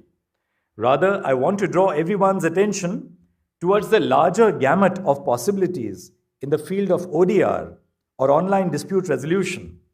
The Niti Aayog Agami Stakeholders Meeting on Catalyzing Online Dispute Resolution in India in 2020, which I had the opportunity to participate in, brought to my notice the potential of ODR in changing the dispute resolution ecosystem by revolutionizing it. The potential of ODR in providing a range of dispute containment and dispute avoidance services, in addition to dispute resolution services, is immense. Online dispute resolution platforms and tools have been successfully used in countries like Canada and the Netherlands to increase access to justice and expand the reach of mediation services. These platforms and tools leverage technology to provide a range of services, such as online mediation, video conferencing, and chatbots to help people resolve disputes. These ODR services would go beyond traditional mediation and involve the integration of technology to build automated case flows and case management systems. The field of ODR provides opportunities for reducing both time and cost of dispute resolution. A glimpse of the potential of ODR was seen in the success of the e-Lok Adalats conducted by various state judiciaries during the pandemic. For instance, in 2020, when the Delhi State Legal Services Authority conducted an e-Lok Adalat, it led to the disposal of over 8,000 cases.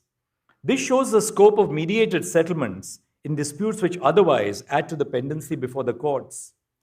Industry-specific mediation or the application of ODR, such as its use by the insurance sector to settle disputes related to insurance claims, or by the banking sector to settle disputes related to lending, promises to not only decrease litigation costs for these industries, but will also declog the judicial infrastructure. Building ODR mechanisms to resolve commercial contractual disputes will go a long way in improving the ease of doing business rankings in India. The Government of India, which is the single largest litigant before the courts, may also benefit from strategically adopting ODR mechanisms across many of its departments by attempting to settle disputes related to the provision of various citizen-centric services, as well as in employment issues such as pension-related grievances, which often end up traveling all the way till the Supreme Court. The potential of saving taxpayers' money by avoiding the use of courts' resources, as well as the litigation costs for the government, by instead settling such disputes through ODR can be enormous. In 2017, the government had taken up the action plan to reduce governmental litigation. ODR can be an important step in that direction. Almost every day at the Supreme Court, we witness a peculiar category of cases. The parties in these cases do not have much issue with the amount of the claim being awarded, be it an insurance claim or an employment claim. However, despite coming all the way to the Supreme Court, they do not wish for it to be recorded as a precedent for future cases. The lawyers always tell you, please say in the facts and circumstances of this case. They want to insist that these settlements are in the specific facts and circumstances, and they do not want it to be a legal obligation binding them in the future. All such cases, to my mind, are prime examples of disputes that would have been fit for a mediated settlement through ODR and need not have traveled through multiple levels of the judicial hierarchy. The report of the Justice Sikri-led Niti Ayog's expert committee on ODR has brought out in detail the steps that can be taken for catalyzing the growth of the ODR ecosystem. The lack of provisions allowing digitization of notarization of documents and the requirement under state rules of attaching e-stamp certificates to documents, despite the central government's introduction of e-stamping, creates barriers in an otherwise end-to-end online process. As an initial step, we must focus on removing all such barriers that are coming in the way of ODR's promise in improving the justice delivery mechanism. I once again congratulate the organizers of the Delhi Mediation Conference for putting together this extremely important initiative. One of the major challenges to the adoption of mediation and ODR is the lack of awareness regarding the benefits that these options provide. Such conferences and consequent public awareness campaigns are the only way for us to build public confidence and increase the uptake of these mechanisms of dispute resolution. Last word then.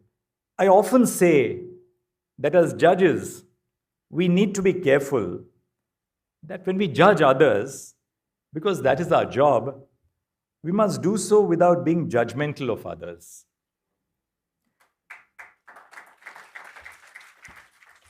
In a similar vein, for all mediators out there, I would advise everyone to borrow a life lesson from the OTT football coach, Ted Lasso, be curious and not judgmental. A mediator with curiosity notices what was said and done by the parties, names what was seen, and invites the parties to also become curious about their underlying motivation and interests behind a particular action. Through our years of practice in the legal setting, I think we have all learnt by now the dangers of rushing to judgment on possibly incomplete facts and reaching a premature diagnosis. Curiosity fixes this rush to judgment, as it requires a person to be a patient yet active listener, converse broadly with the parties to draw out all relevant facts, and to inquire about the underlying goals or intention. So as I close, I urge each and every one of you to embrace curiosity. Curiosity piques interest and improves engagement with the world, arousing skepticism and inspiring formulation of questions, which are then sought to be answered by an equally persistent and curious mindset. Whether you are a judge, a mediator, or a student of law, or simply a member of society, we all have a role to play in creating a more just world. Let us strive to be curious, to understand one another, and to approach each situation with an open mind and an open heart. Thank you very much.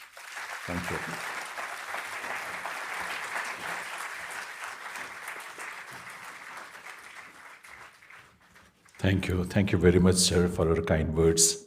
आपका एक एक शब्द हमारे लिए mediation के हमारी इस journey में हमारा मार्गदर्शन भी करेगा, हमें रोशनी दिखाएगा, सही दिशा में आगे बढ़ने की प्रेरणा देगा। देवी सज्जनों, मैं निवेदन करूंगा ऑनरेबल जज दिल्ली हाई कोर्ट और चेयरमैन ओवरसीइंग कमेटी समाधान मिस्टर जस्टिस मनमोहन से कि वे फॉर्मली आपका आभार भी व्यक्त करें और साथ ही साथ इस नेशनल कॉन्फ्रेंस का एक ओवरव्यू भी आपके साथ शेयर करें। Honourable mister justice Manmohan.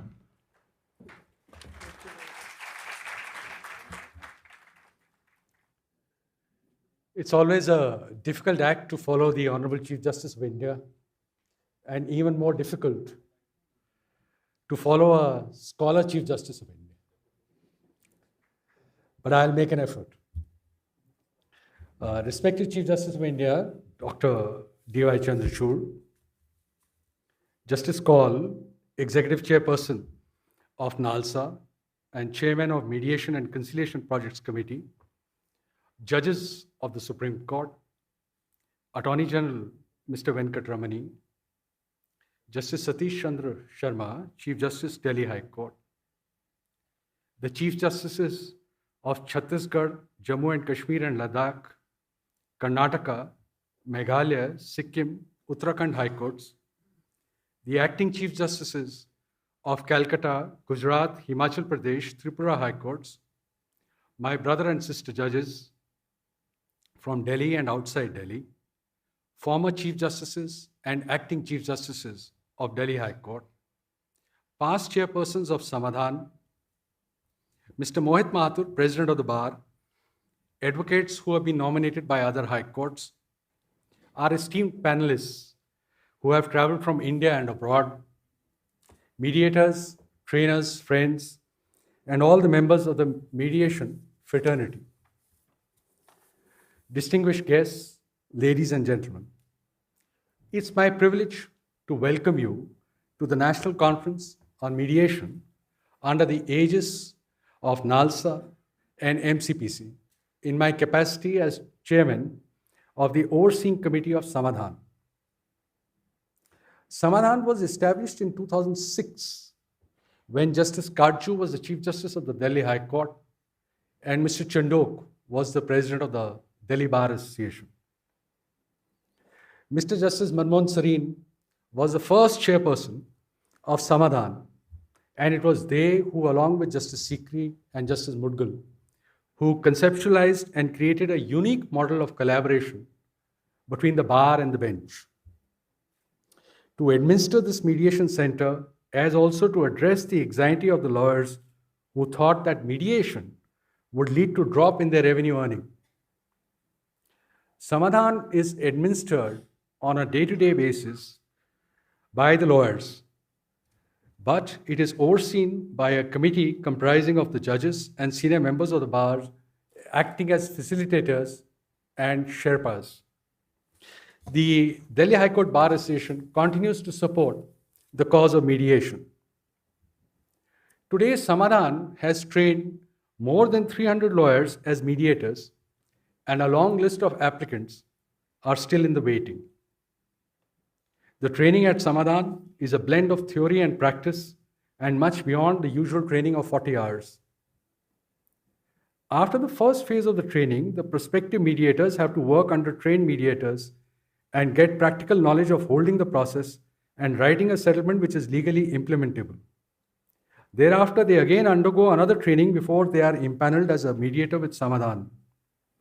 Samadhan, on its panel, has mediators who are domain experts, be it intellectual property rights, family, or commercial law.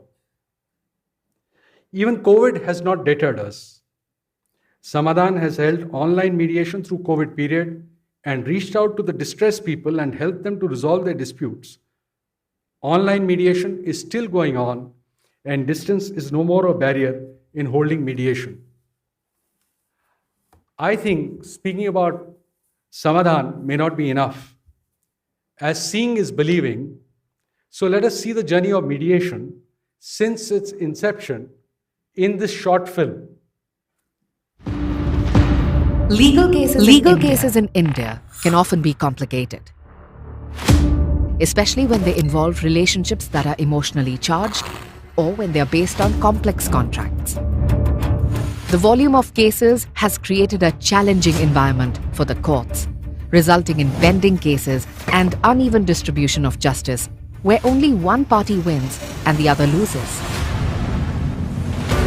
Samadhan was established in May 2006 as a joint initiative of the bench and the bar of the Delhi High Court, committed to mediation as a method of alternate dispute resolution. Justice Markandeya Katju, the former Chief Justice of the Delhi High Court, envisioned for the establishment of Samadhan with great determination. When I set up the mediation center in Madras High Court and then Delhi, there was a lot of opposition by the lawyers. They thought that their practice will go down because instead of clients coming to them, they will go to the mediation center. So their income will be reduced. But then later on it was realized that that is not correct. Over the years, mediation has proven to provide a neutral ground where parties in conflict discuss their issues, express their concerns, and work towards finding a mutually agreeable, win-win solution outside the courts. Justice Katju's vision of mediation was supported by the then president of the Delhi High Court Bar Association, who paved the way for its success as a trusted dispute resolution process today. The initial stages when we were establishing this center, all were assigned duties that we took upon ourselves, that every day we'll monitor what is happening in the mediation center. It's a joint venture between bench and bar. That's what you see Samadhan today.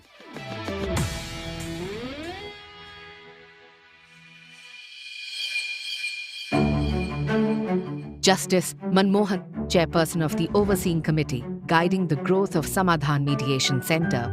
We don't interfere in the day-to-day decision-making process, but we just give them guidance, and if they require any facility or any infrastructure, we try to provide it.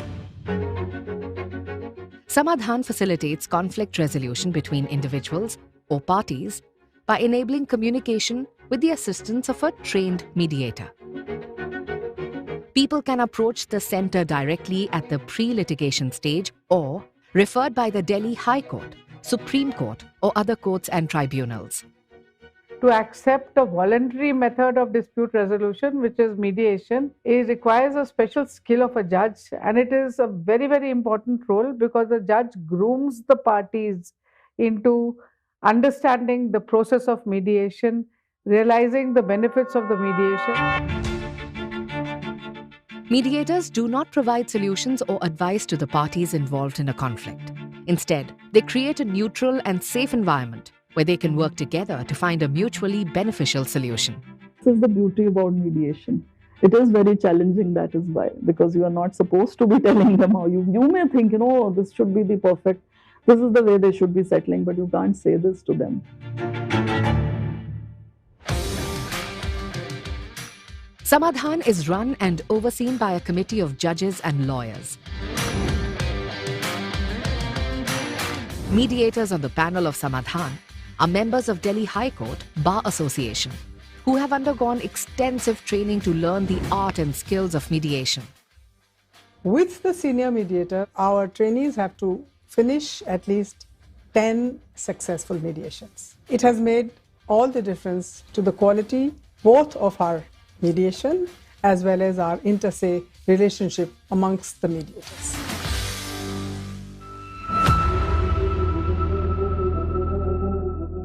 They work on helping to resolve various disputes, ranging from business deals, property issues, and consumer problems to job disputes, accidents, family problems, and even those involving government departments and organizations. High court ने मेरा case समाधान के लिए medicine centre में डाला, जहाँ पे मेरा 2-3 महीने में ये सेटल हो गया case. So once a mediator settles a matter and writes a settlement, we have a scrutinizing committee and they vet the settlement agreements. The courts also read the settlement to finally see that the settlement is enforceable and is lawful.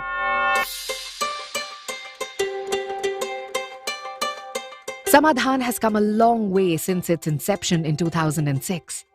It started with 2 small rooms, but as the number of referred cases increased, more rooms were added on the ground floor and the first floor of the extension block.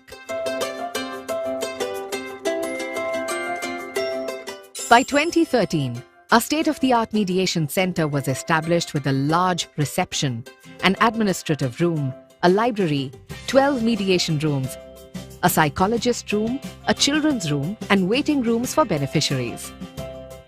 The system has now sunken in the hearts and people are receptive to it, not as a total substitute, but definitely as an alternate supplemental to the court litigation.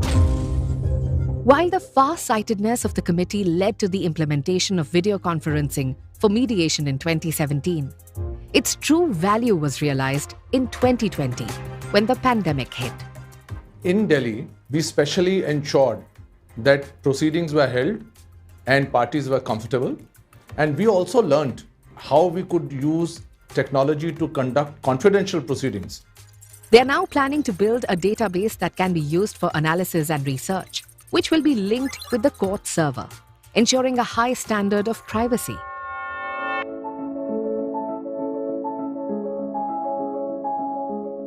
In 2006, when we started mediation, people used to confuse mediation with meditation, and it took us a lot of time to explain what we do is mediation and not meditation. But in today's time, when we see happiness on the faces of the parties, when they go out of the mediation room after resolving their matters through the process of mediation, we feel the pleasure they get is the same as they get in meditation. I was able to overcome my negative emotions. I was able to deal with them in a healthy environment. And, I would say my mediator really helped me out because, she created that environment wherein, I could go and tell her whatever I felt like. We had a difficult family case which was referred to Samadhan, and because of the absolutely excellent work by the mediator, the parties would come to a resolution within a very reasonable period of time and a very satisfactory outcome. We were lucky enough to be referred to Samadhan. We had fantastic mediators who held our hands and walked us through the complicated and sometimes highly emotive mediation process. If one sits with that kind of mindset that one needs to resolve the issue, then it is absolutely the perfect place to get your matters settled. There was one particular case in which a single mother was involved, and through adjudication, it would have taken her years and it would have been mentally and emotionally and economically exhausting for her. Through mediation, she was able to get what she wanted in short span and with complete satisfaction of both the parties. Most of my practice is family law, so there's a lot of family disputes that I've referred to mediation center, and it's about 75% of them got settled, which is a great number. And the remaining 25, even if they did not get settled, the client came out and they told me that this is a very good platform. If you want the mediators to ultimately make a living out of it, how can you exclude private mediation? So in certain commercial disputes especially, or private disputes where parties are able to afford mediation or litigation for that matter, I see no reason why private mediation should not play a role. I have a word for the stakeholders. Referral judges have to look at mediation as not just a tick in the box, but as part of a mission to persuade parties to take to mediation as the first line of solutions to the problems which they encounter. I believe civil society has to be encouraged to take recourse to mediation, because mediation is, as I said, founded in reason, in dialogue, in mutual understanding and mutual give and take, in which we understand the perspectives of each other. In that sense, it leads to the creation of a more stable and cohesive society.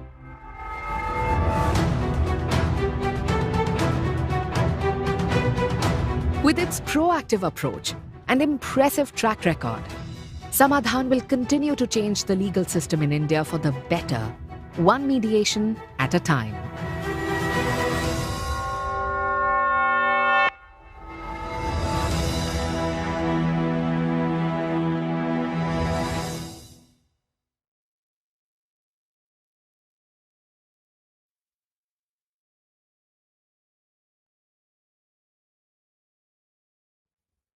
Ladies and gentlemen, I think the judges, including former Chief Justices and acting Chief Justices, for instance, we have Dr. M.K. Sharma, Justice A.P. Shah, Justice Geeta Mittal, Justice Mukul Mudgal, Justice Sastani. I think they have done a lot of work. They have created this institution which has helped reduce acrimony in the society, and they deserve a rich round of applause.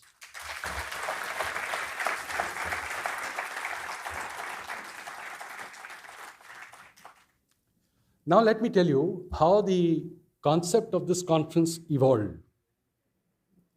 Last year, when we held our in-house mediation training program in Manesar, both the bar and the bench participated enthusiastically. We had the problem of plenty. In the sense, much against our grain, we had to decline request of a number of lawyers who wanted to participate in the training. We had also invited a number of honorable judges from the Supreme Court who were members of the MCPC to chair the various sessions. We were informed by a few of their lordships from outside Delhi that there was a wide disparity in the approach of the bar and the bench in India towards mediation. So we realized that while some courts in India value mediation as an alternative dispute resolution mechanism, others barely treat it so. Since mediation in Delhi is successful and popular, we at Samadhan felt we had a story to share so that the experiment in Delhi could be replicated all over India. Therefore, Samadhan wrote letters to the Honorable Chief Justice of India and the Chairman MCPC, asking them to participate in this initiative. Soon thereafter, I got a WhatsApp message from Justice Kaul stating that if you are doing a national level program, you will have to involve the MCPC as an umbrella body. Any court-going lawyer will tell you that any observation by a superior court is an opportunity to improvise and adapt your case. So after some deliberation, I replied, "Sir, conference propelled by a double engine is always better."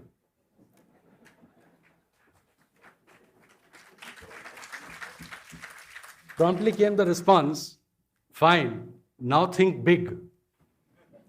We will support you in all respects, including getting speakers from abroad. A few days after the WhatsApp exchange, the Honorable Chief Justice of India happened to come to this very auditorium for another conference.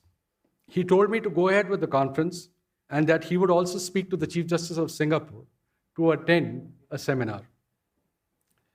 Chief Justice Singapore is participating in this conference only due to the efforts put in by the Chief Justice of India and Justice Kaul. They also asked us to take the advice of a mediation expert, namely Justice Narasimha. This is how the organization committee was formed and the program was finalized. The book, Mediation and Its Promise, was conceived when Justice Narasimha suggested that we adopt a format of a theme article written by an academic and other articles written by distinguished experts who have engaged deeply in the subject in different ways. But this decision was a hesitant one because we had less than a month in which to contact our authors, to put in independent illustrations connected with the articles, and finally printing. 3 weeks back, we had 2 articles. But 2 weeks back, we had 19 articles.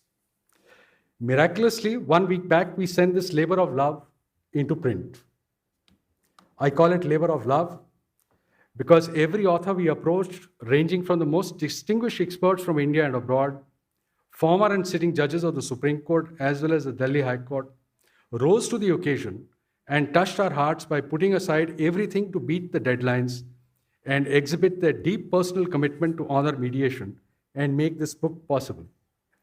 Our deep gratitude to all the authors, to our talented designer, Mr. Vinay Jain, our young team of illustrators from Spinetail, who took on the challenge of making original and evocative illustrations for the book within such a tight deadline. I wish to thank our publication committee and our editors, Ms. Sadhana Ramachandran and Mr. Sudhanshu Batra, for whom to bring out this book was nothing less than a trial by fire. So thank you, the Honorable Chief Justice of India, Justice Kaul, and Justice Narasimha for hand-holding us and in planning this event. I also thank Ms. Santosh Naiman, Member Secretary NALSA, and Ms. Mezi Volu, Member Secretary MCPC. Mediation is like returning to our roots. India has a long tradition of resolving disputes through elders in the family. In mediation conducted by Samadhan, parties are encouraged to find their own solutions to the disputes. In this process, they are facilitated by a trained mediator who guides them and offers advice when asked for. Consequently, mediation is an amicable way of resolving conflicts that is consistent with our culture and values. While mediation is largely an out-of-court process, it's a misconception to suggest that mediation hurts the rule of law by taking the law out of the hands of the court. According to Justice Sundaresh Menon, Chief Justice Singapore, and I quote, by enhancing the prospect of achieving final and acceptable outcomes when disputes arise, and by providing an often more timely and cost-efficient alternative to other methods of dispute resolution, mediation offers a real and vital option in helping to address legal needs that might otherwise go unmet, unquote. Consequently, access to justice entails a fair resolution of the dispute, and this need not come only through the adjudicative process. Mediation has gone through various stages in India. At first, mediation was resorted to only due to litigation fatigue. Then came a stage when it was deployed in combination with other adjudicatory methods like court litigation and arbitration. But now one is seeing mediation emerge as a standalone dispute resolution mechanism, especially where parties want to preserve their relationship, be it personal, social, or commercial. It is being seen as the most appropriate dispute resolution mechanism in various genres of dispute like family, matrimony, employer-employee, and as a tool to promote harmony and reduce acrimony in society.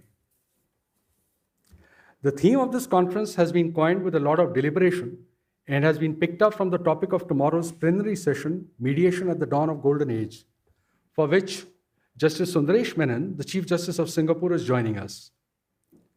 The other areas where we have experts to share their views are developing an institutional culture for effective mediation in courts, building trust in the mindset of the end user of mediation, and preparing for a mediation law in India.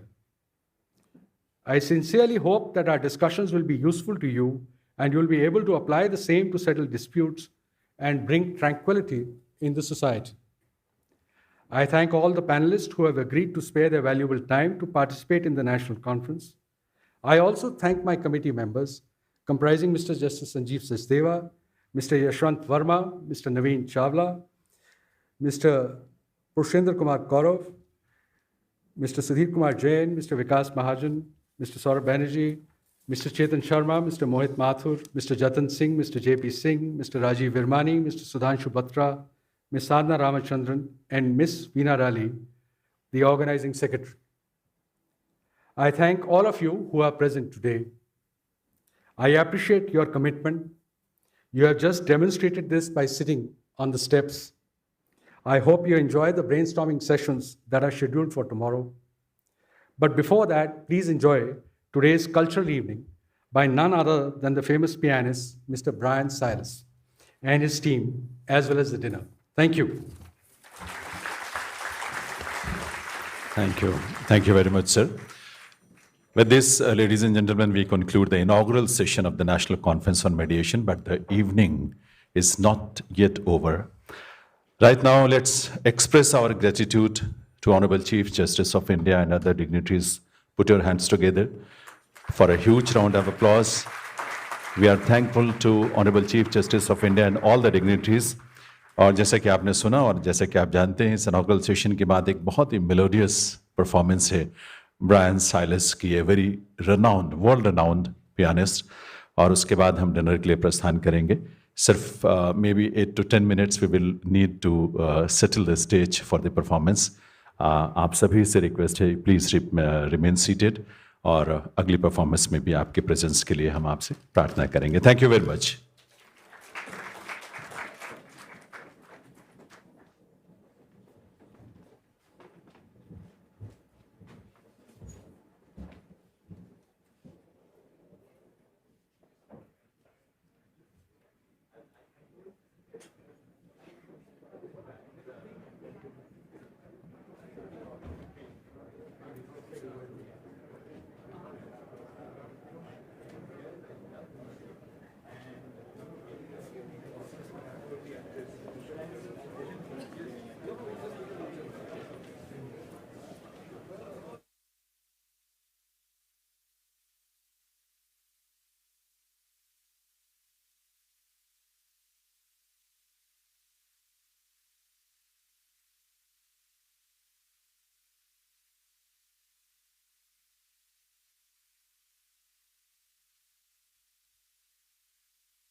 we welcome Honorable Chief Justice of India.